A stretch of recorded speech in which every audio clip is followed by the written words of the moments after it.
Good afternoon students. इस video के माध्यम से हम लोग शर्त प्रकट करने वाले वाक्यों के विषय में जानकारी प्राप्त करेंगे। यानी ये ऐसे वाक्य दिए गए हैं जिससे शर्त प्रकट होता है, संकेत दिया जाता है, कल्पना व्यक्त की जाती है और ये विभिन्न प्रकार के मॉडल के होते हैं। विभिन्न प्रकार से इनका अनुवाद भी अंग्रेजी में किया जाता है। ऐसे वाक्य जिनसे शर्त, संकेत या कल्पना का बोध होता है। पहला वाक्य, यदि तुम परिश्रम नहीं करोगे तो सफल नहीं होगे। यदि तुम परिश्रम नहीं करोगे तो तुम सफल नहीं होगे। अनलेस यू वर्क हार्ड, यहाँ अनलेस का प्रयोग किया गया है, इफ को हटा दिया गया। लग सकता है, आप लिख सकते हैं if you do not work hard, negative बनाना है। डू नॉट हटा दिया, इफ हटा दिया, सीधे लिखा अनलेस यू वर्क हार्ड, तो के लिए काम यू कांट बी सक्सेसफुल, आप सफल नहीं हो सकते। यानी यदि तुम परिश्रम नहीं करोगे तो तुम सफल नहीं होगे।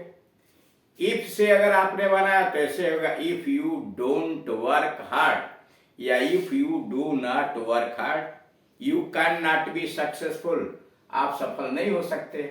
अनलेस बनाया तो unless you work hard you can't be successful. अब यहां ध्यान देंगे अनलेस के बाद नॉट नहीं है, इसलिए कि अनलेस का मतलब जब तक कि नहीं या यदि नहीं होता ही है, यदि नहीं, तो इसलिए यहां नॉट नहीं लगेगा। लेकिन अगर इफ लगाएंगे if you do not work hard तब लगाना पड़ेगा।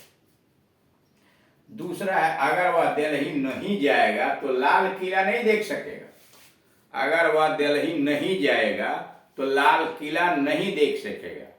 इफ या unless he goes to Delhi, unless जब तक कि नहीं, यदि नहीं, unless he goes to Delhi जाएगा वहां, लेकिन बनेगा प्रेजेंट इंडिपेंडेंस सिंपल प्रेजेंट में। Unless he goes to Delhi he won't be able to see the red fort, he won't be able to see the red fort या he will not be able to see the red fort. यदि आप दवा नहीं खाओगे तो अच्छे नहीं हो सकते। Unless you take medicine, unless you take medicine, जब तक आप दवा नहीं खाओगे, you can not be cure, आपका इलाज नहीं हो सकता, आप ठीक नहीं हो सकते। You can not be cure. Unless you take medicine, जब तक आप दवा नहीं खाएंगे, यू कांट बी क्योर, आपका इलाज नहीं हो सकता, आप ठीक नहीं हो सकते।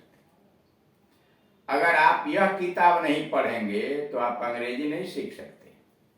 Unless you read this book, unless you read this book, जब तक आप यह किताब नहीं पढ़ेंगे, यू कांट लर्न इंग्लिश, आप अंग्रेजी सीख ही नहीं सकते। यू कांट लर्न इंग्लिश, आप अंग्रेजी सीख नहीं सकते। अब जरा यहां ध्यान दीजिए, इफ को हटा के अनलेस का प्रयोग किया गया। अगर हम इफ का प्रयोग, पिछले वाले वीडियो में इफ का प्रयोग किया गया था, इफ का प्रयोग इसमें करें तो नॉट लगेगा।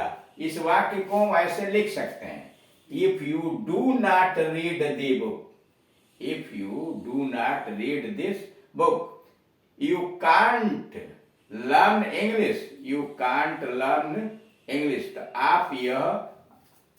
आप अंग्रेजी नहीं सीख सकते अगर आप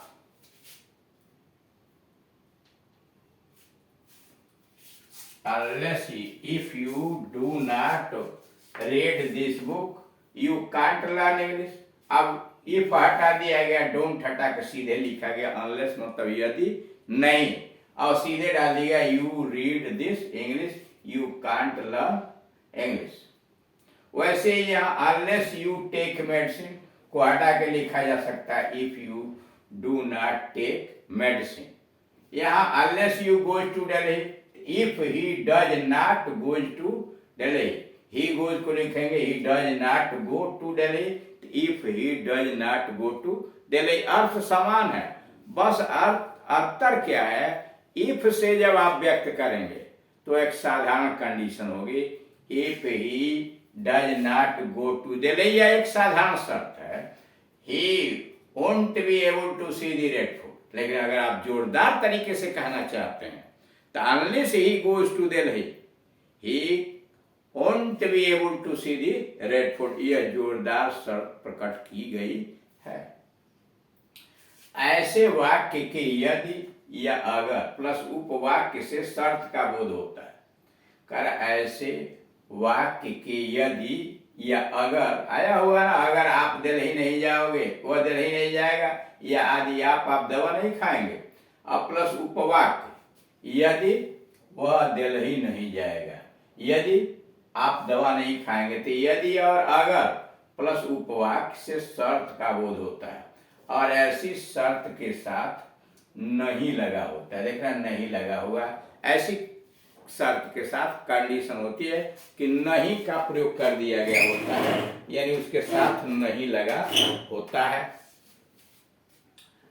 अब उसके आगे है ऐसे रूल्स बनेगा कैसे। सबसे पहले अनलेस लगा, अनलेस के बाद यसी, अनलेस के बाद यसी यानी सब ऑर्डिनेट क्लास का प्रयोग किया गया है। अनलेस के बाद सब ऑर्डिनेट क्लास और फिर प्रिंसिपल क्लास, और प्रिंसिपल क्लास भी निगेटिव है। कारण सबसे पहले अनलेस लगाया, तब सब ऑर्डिनेट क्लास लगाया, plus principal clause negative. Note number 1, यदि अगर नहीं का अनुवाद होता है अनलेस, फिर ध्यान दीजिएगा, यदि आबलिक अगर नहीं का अनुवाद होता है अनलेस, इसलिए अनलेस प्लस क्लाज में नॉट का प्रयोग नहीं होता है।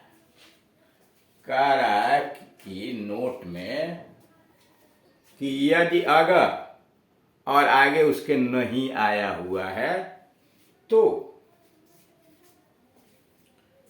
उसके लिए नहीं का अनुवाद होता है अनलेस, यानी अगर के साथ नहीं भी मिला है, इसलिए अनलेस प्लस क्लाज में नॉट का प्रयोग नहीं किया गया। जैसे अनलेस यू टेक मेडिसिन में आगे नॉट यहां नहीं डाला गया। हाँ, इसका अनुवाद इफ प्लस क्लाज निगेटिव हो सकता है। कर अगर इसमें इफ लगाया जाए तब यह निगेटिव बन सकता है, पर इफ नॉट की सहायता से शर्त का भाव जोरदार तरीके से व्यक्त नहीं होता है। अगर इफ लगा के इसका प्रयोग करें और नॉट लगाएं तो होगा, नॉट लगा सकते हैं, लेकिन जोरदार भाव प्रकट नहीं होगा। जैसे ऊपर हमने आपको यहाँ बताया था कि अगर वह दिल्ली नहीं जाएगा तो लाल किला नहीं देख सकेगा। Unless he goes to Delhi, he won't be able to see the Taj। अगर हम इसको बदल दें, if he does not go to Delhi, तो ये से एक साधारण शर्त व्यक्त होगी, जोरदार तरीके का शर्त व्यक्त नहीं होगा। यही डिफरेंस है। जैसे if you do not work hard, you can't be successful। If you do not work hard, you can't be successful। यह एक साधारण शर्त है। Unless you work hard, you can't be successful। यह एक जोरदार शर्त है। Unless you work hard, you can't be successful। इसके द्वारा वही शर्त जोरदार तरीके से प्रकट की गई है। आइए नोट नंबर 2, ऐसे वाक्यों में यदि अगर और नहीं के बदले जब तक नहीं तब तक का नहीं का प्रयोग इस प्रकार होता है। कर ऐसे वाक्यों में यदि अगर नहीं के बदले जब तक नहीं प्लस तब तक नहीं का प्रयोग इस प्रकार होता है। अनलेस प्लस यसी प्लस पीसी। आगे उसका उदाहरण दिया, जब तक आप अधिक अन्न नहीं उपजाएंगे, जब तक आप अधिक अन्न नहीं उपजाएंगे तब तक आप धनी नहीं हो सकते। जब तक आप अधिक अन्न नहीं उपजाएंगे तब तक आप धनी नहीं बन सकते, नहीं हो सकते।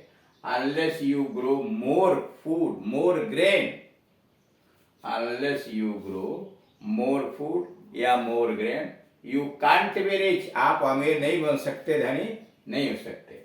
जब तक आप अधिक अन्न नहीं उपजाएंगे तब तक आप धनी नहीं हो सकते। Unless you grow more food you can't be rich.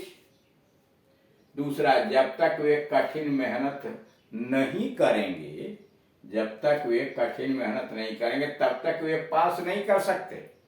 जब तक वे कठिन परिश्रम नहीं कर सकेंगे तब तक वे पास नहीं हो सकते।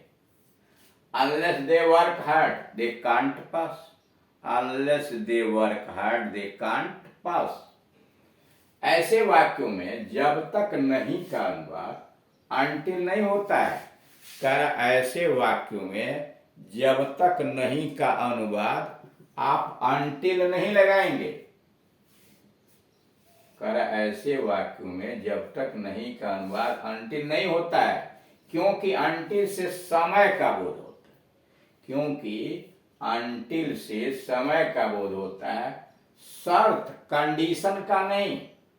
अनटिल आता है टाइम प्रकट करने के लिए और अनलेस आता है शर्त प्रकट करने के लिए। इसलिए जहां अनलेस लगना है वहां आप अनटिल का प्रयोग नहीं करेंगे। अब अगला देखिए, यदि एक बार निर्णय करो तो उस पर डटे रहो। Once you take a decision stick to it. यदि एक बार निर्णय करो तो उस पर डटे रहो। Once you take a decision stick to it. दूसरा, यदि एक बार प्रतिज्ञा यानी वादा करो तो उसे निभाओ। यदि एक बार प्रतिज्ञा या वादा करो तो उसे निभाओ। Once you make a promise, once you make a promise keep it. ऐसे वाक्यों के यदि एक बार, अगर एक बार प्लस उपवाक्य से शर्त का बोध होता है और दूसरे भाग से परिणाम का। Rules, ones plus SC plus PC, यानी वंस लगाइए तब सबऑर्डिनेट क्लास तब प्रिंसिपल क्लास। नोट नंबर 1, ऐसे वंस का अर्थ होता है यदि एक बार, केवल एक बार नहीं। ऐसे वंस जो आता है अंग्रेजी में उसका अर्थ होता है एक, यदि एक बार, केवल एक बार नहीं। नंबर 2, ऐसे वाक्यों में वंस प्लस एससी के साथ पास्ट अथवा फ्यूचर टेंस का प्रयोग नहीं होता। ऐसे वाक्यों में वंस प्लस एससी के साथ पास्ट अथवा फ्यूचर टेंस का प्रयोग नहीं होता है। इस तरह से देखा है आपने कि शर्त किस प्रकार से प्रकट की जाती है, उसमें अनलेस का प्रयोग किस प्रकार से किया जाता है। फिर यहाँ देखा है आपने कि वंस का प्रयोग किस प्रकार से किया जाता है। Thank you.